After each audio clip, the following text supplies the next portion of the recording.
Pemirsa, kehadiran polisi wanita berawal dari kendala saat polisi harus memeriksa fisik korban atau tersangka atau saksi perempuan dalam penanganan suatu kasus. Saat itu, polisi seringkali meminta bantuan istri, anggota Polri, dan juga PNS wanita untuk membantu menangani kendala tersebut. Dan pada 1 September 1948 di Bukit Tinggi, Sumatera Barat, Polisi Wanita Indonesia resmi didirikan untuk turut serta dalam penanganan serta pencegahan kejahatan dalam menjaga keamanan dan ketertiban masyarakat.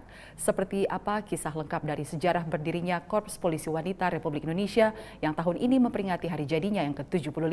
Kita simak informasi berikut ini.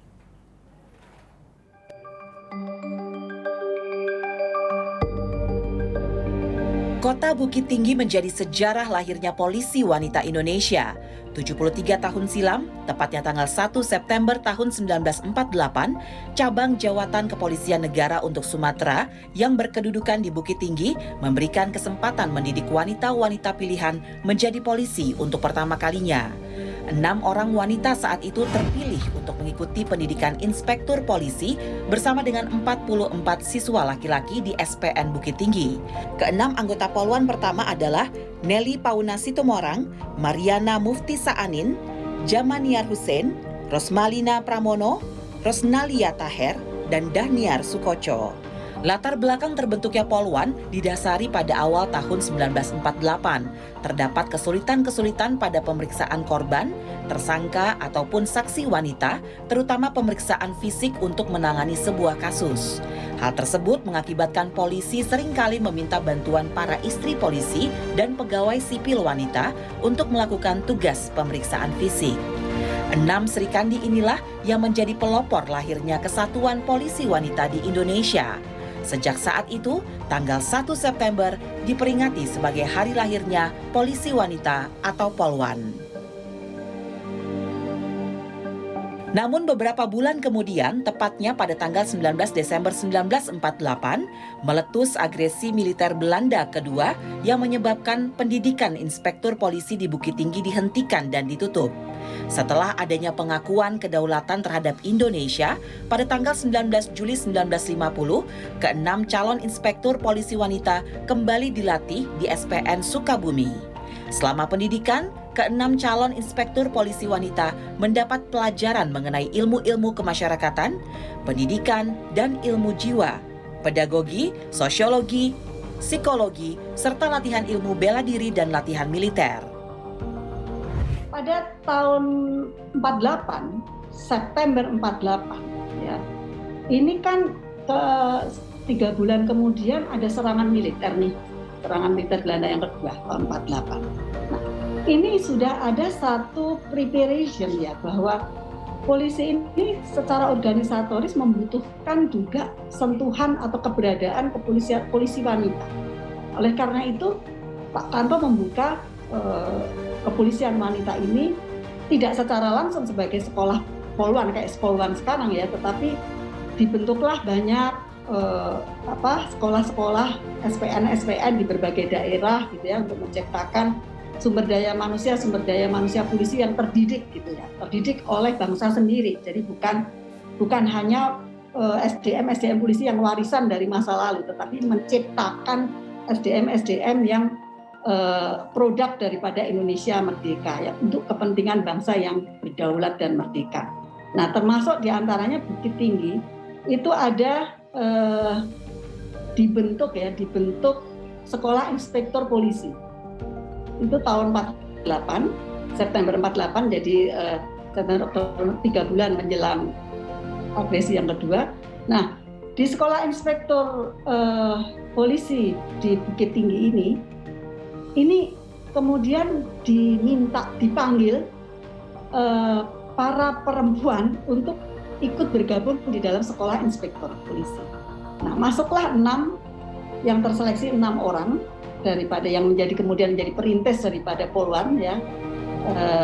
Di antaranya Ibu Yusmaniar, kemudian Ibu Mariana, Ibu Rosmalina, kemudian Ibu Paulina dan kawan-kawan 6 orang ini masuk pada tanggal awal September 1948 menjadi siswa daripada inspektur polisi. Jadi bukan sekolah Polwan ya.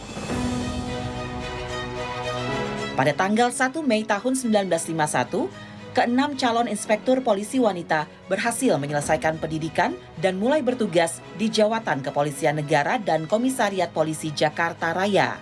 Mereka diberikan tugas khusus menyangkut kepolisian terkait dengan kasus wanita, anak-anak, dan masalah-masalah sosial seperti mengusut, memberantas, dan mencegah kejahatan yang dilakukan oleh atau terhadap wanita dan anak-anak. Keberadaan siswa-siswa polisi wanita ini ternyata value-nya luar biasa. Jadi bisa membantu pemeriksaan yang terhadap tersangka, orang-orang pribumi yang wanita melakukan tindak kejahatan karena didesain oleh Belanda. Jadi mata-mata Belanda atau apa. Jadi pemeriksaan terhadap tersangka-tersangka wanita-wanita ini dibutuhkan pemeriksa yang wanita juga kan. Nah, ini value daripada siswa yang saat itu masuk ke inspektur polisi ini berguna banget gitu pada saat masa agresi militer yang kedua. Ini adalah satu historis yang saya sebut satu keunikan lahirnya Polwan ini, satu di dalam situasi perang, dan kedua juga pengakuan adanya satu keberadaan peran perempuan ini perlu diberdayakan di dalam konteks tugas polisi. Karena ya itu tadi, salah satu daripada kondisi perang ini juga menimbulkan banyak sekali ekses kriminalistik yang juga dilakukan oleh perempuan dan korbannya juga perempuan dan anak gitu loh. Disinilah peran yang kemudian sangat memiliki value tentang keberadaan daripada Polwan di awal kemerdekaan, di awal masa-masa ini Republik Indonesia ini merdeka. Nah, ini yang situasional kriminalistik yang disebabkan oleh situasi perang, kemudian memang kriminalistik yang disebabkan oleh situasi ya memang benar-benar kejahatan yang konvensional gitu. Ini juga sangat marak yang menjadikan bahwa akhirnya Polwan ini memang keberadaannya sangat signifikan, terutama ya terkait dengan bagaimana menghadapi satu perilaku atau tindak kejahatan atau korban yang dilakukan oleh wanita dan anak. Pada tanggal 29 November 1986, Kapolri pada saat itu Jenderal Polisi Dr. Andes Muhammad Sanusi mengesahkan Lambang Polisi Wanita. Lambang Polwan Esti Bakti Warapsari bermakna pengabdian putri-putri pilihan menuju ke arah tercapainya cita-cita luhur, yaitu terciptanya masyarakat tata tentram kertaraharja kepada negara dan bangsa. Kekuatan anggota Polwan saat ini berjumlah sekitar 30.000 personel, atau secara persentase 10% dari total anggota Polri yang berjumlah 400.000 personel. Dan sejumlah jabatan strategis di tubuh Polri juga telah diemban oleh polisi wanita berpangkat jenderal.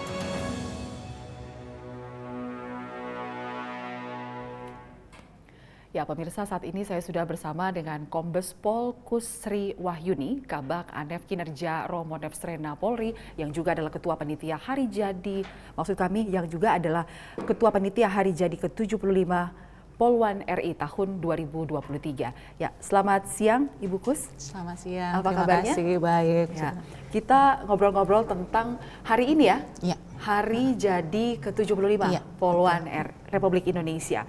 Ya, tema tahun ini yaitu Polri presisi untuk negeri, Polwan siap mendukung pemilu damai menuju Indonesia maju. Ya. Apa makna dari tema Hari Jadi ke-75 Polri tahun ini? Ya.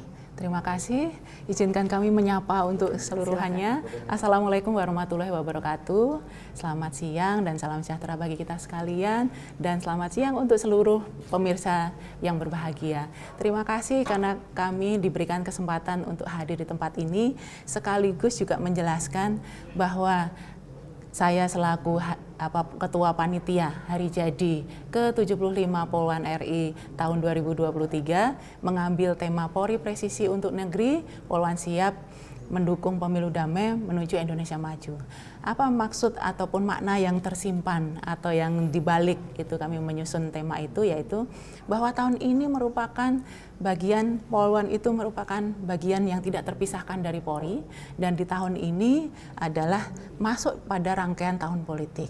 Otomatis kami sebagai Polisi Wanita Republik Indonesia yang tidak terpisahkan dari Polri juga harus berkontribusi untuk menjaga keamanan, terutama untuk memberikan situasi yang aman pada saat pemilu. Begitu. Ya. Ya, berarti seperti Ibu Kus bilang tadi, tidak terlepas dari tugas dan peran Polri yang juga membantu untuk menciptakan suasana Kamtipmas yang kondusif menjelang tahun depan, tahun politik. Nah, baik Bu Kus, kegiatan apa saja yang sudah digelar ataupun sudah sejak kapan untuk peringatan Hari Jadi ke-75 Polri? Iya, terima kasih. Itu kegiatan yang kami laksanakan sebenarnya rangkaiannya cukup panjang, yaitu ada 12 kegiatan yang dilaksanakan merupakan rangkaian kegiatan dari Hari Jadi ke-75 Polwan RI tahun 2023 yang meliputi ada kegiatan Anjang Sana. Anjang Sana ini kami melaksanakan itu kunjungan kepada ibu asuh pada masanya, para senior-senior itu yang sudah beliau-beliau ibu asuh Polwan RI itu kami kunjungi. Terus kemudian juga ini untuk menginspirasi kami, karena dengan ilmu dan pengetahuan dan itu masukan dan saran dari beliau-beliaunya itulah untuk membesarkan kami. Dan kemudian juga selain Anjang Sana kepada beliau juga kepada Polwan yang sakit, dan kemudian ada Sarasehan Polwan Pati Purnawirawan Polwan RI. Nah, berikutnya adalah untuk bakti sosial. Bakti sosial itu karena ini ada kolaborasi dengan stakeholder yang terkait gitu ya. Yaitu ada kolaborasi dengan, karena ini bakti sosial itu melakukan itu ke Panti Ureda, kemudian itu Yayasan Tunaganda, dan kemudian ada juga kunjungan kepada waktu bakti religi juga kami melaksanakan kunjungan ke tempat ibadah. Nah, selanjutnya untuk yang bakti lingkungan itu kami melaksanakan susur sungai, dan kami mengapresiasi bahwa itu ada partisipasi yang luar biasa dari stakeholder terkait, dari masyarakat, dari kesatuan yang lain, stakeholder yang lain, itu mereka sangat mendukung, baik itu dari MatPeci, kemudian dari PPSU, Dinas Lingkungan Hidup, dan kemudian juga ada pemerhati lingkungan yang lain, mereka bergabung menjadi satu dan kami melaksanakan susur sungai. Nah, untuk bakti kesehatan kami juga mengunjungi ke lapas wanita di Jakarta. Nah, kemudian ada lapas anak kami juga kunjungi sebagai wujud kepedulian Polwan kepada mereka. Nah, berikutnya ada kegiatan yang memang Polwan Goes to Kampus. Kami mendatangi ke kampus Universitas Tarumanegara itu dengan agenda karena untuk penguatan itu Satgas yang pencegahan penanganan kekerasan seksual. Kemudian di sekolah-sekolah kami juga mendatangi di SMA 46 itu dalam rangka karena saat ini adalah media sosial sangat booming begitu ya, sehingga itu pelajar itu harus dibekali bahwa mereka harus diberikan pemahaman bahwa untuk memanfaatkan atau menggunakan medsos itu harus secara bijak. Betul. Nah, kemudian juga ada kegiatan yang terkait dengan kegiatan yang kunjungan-kunjungan yang lainnya.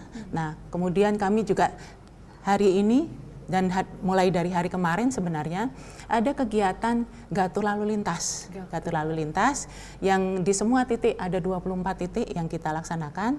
Nah, ini juga ada kolaborasi antara fungsi lalu lintas dengan fungsi kepolisian yang lain. Ini sebagai wujud bahwa yang peran Polwan Republik Indonesia itu memberikan peningkatan peran kepolisian, yaitu untuk memberikan pelayanan kepada masyarakat.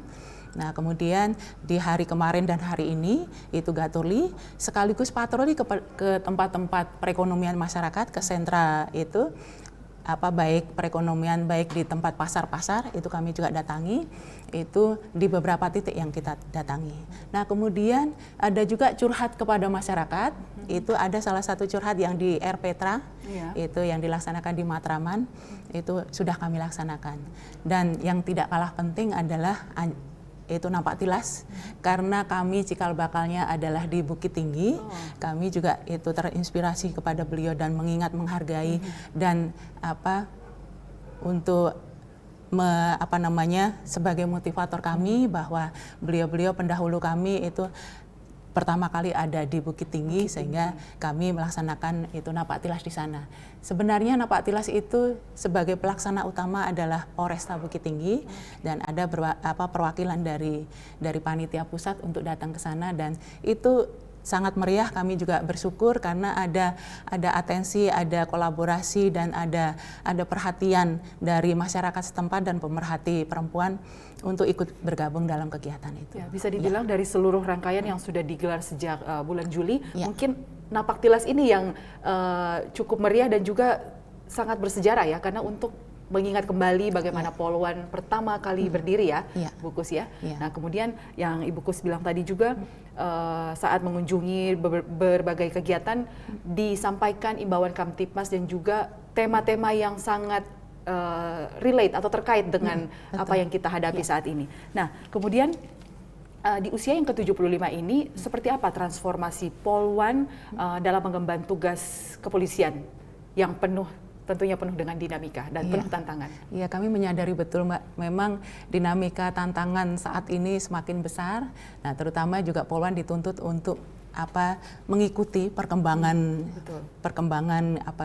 geografis yang ada, sekaligus juga global dari sisi globalitas juga teknologi juga perlu ditingkatkan. Untuk itu kami terus-menerus harus dari sisi masing-masing personal itu harus meningkatkan kompetensinya.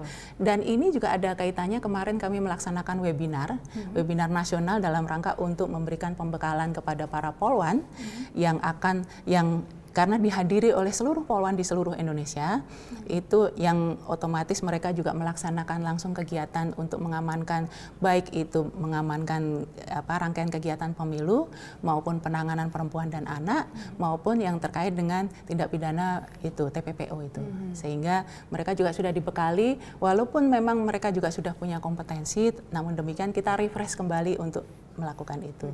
Dan ini memberikan merupakan suatu tugas bagi kami yang selaku senior-senior, sekaligus juga itu selaku mentor mereka untuk bisa membekali mereka semua. Dan kami bersyukur kepada pimpinan Polri karena selama ini sampai dengan tahun 2023 kami diberikan kesempatan yang seluas-luasnya untuk mengemban amanah di beberapa sektor gitu ya, baik itu di sektor operasional maupun sektor pembinaan, sehingga ada beberapa yang menjadi Kasatwil Mbak, itu ada 9, 1 Kapolresta dan 8 Kapolres. Kemudian ada yang menempati itu jabatan untuk yang para kabak, para PCU di pejabat utama di Polda. Kemudian juga ada beberapa yang punya kontribusi besar di fungsi masing-masing.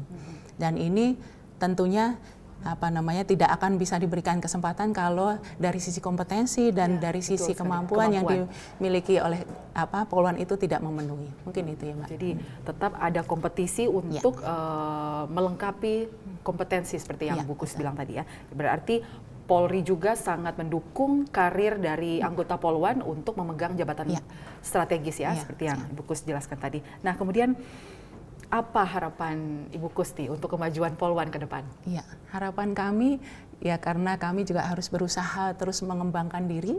Dan otomatis juga kami tidak boleh untuk berpuas diri untuk pada posisi yang tertentu yang di zona nyaman kami, sehingga kami harus terus-menerus untuk melangkah ke depan untuk menjawab tantangan yang ada. Dan kami juga kalau boleh berharap gitu ya, itu semakin banyak diberikan kesempatan untuk untuk bisa berkompetisi, bisa diberikan mungkin ikut serta dalam pendidikan yang level pendidikan yang lebih tinggi, begitu diberikan kesempatan, dan sekaligus tanpa mengurangi kompetensi dan kapabilitas dari masing-masing Polwan RI itu diberikan kesempatan juga untuk menduduki jabatan strategis sesuai dengan kemampuan dan kompetensi mereka. Ya. Tentunya mengembangkan kemampuan diri untuk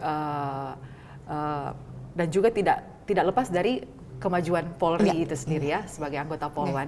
Baik, terima kasih Kombes Pol Kusri Wahyuni, Kabak Anef Kinerja Romonef Strena Polri yang juga adalah Ketua Panitia Hari Jadi ke-75 Polwan Republik Indonesia tahun 2023. Sukses selalu jaya Polwan Republik Indonesia.